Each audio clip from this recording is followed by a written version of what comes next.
I want to share with you the most important thing that I've learned in the last 10 years of studying philosophy, and that is the philosophy of flow. Reading this, I thought, yes, this is the secret to life. We can't remember what we were up to before we were born, and we won't recall anything when we die. Most of our lives are spent in that in-between phase, right in the middle. And so the question is, how do we spend this time? How do we spend our lives? I'll just do whatever I want, whenever I feel like it. Sounds good, right? But when we actually do that, we find that we aren't very happy.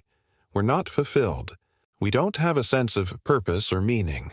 So then we might think, well, maybe instead we should just do whatever we think we ought to do.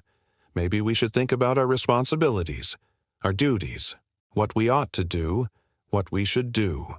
But when we try and live like that, we find that we're not happy either. We're not fulfilled. We don't have a sense of purpose or meaning. So then the question is, how do we spend this time?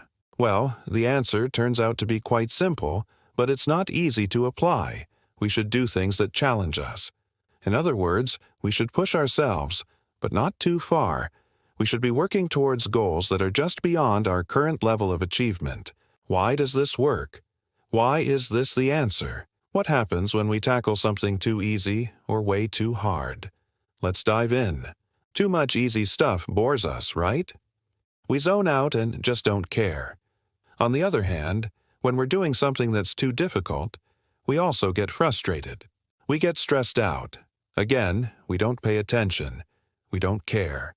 But when we're doing something that's just beyond our current level of competence, we get absorbed, totally focused, lost in the moment, and completely immersed in what we're doing.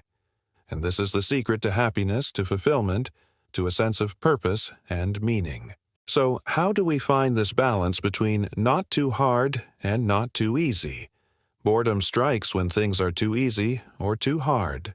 Stay aware of boredom sources and find a balance between them, okay? When we're doing something that's too easy, we need to challenge ourselves. Let's balance things out, make tough stuff easier, and find that sweet spot. And this is the secret to happiness. So the question is, how do we find this balance? How do we know when we're doing something that's too easy and when we're doing something that's too difficult? Well, it turns out that the clues that we are looking for is inside of you. Join our growing family by subscribing. Your support keeps this journey alive.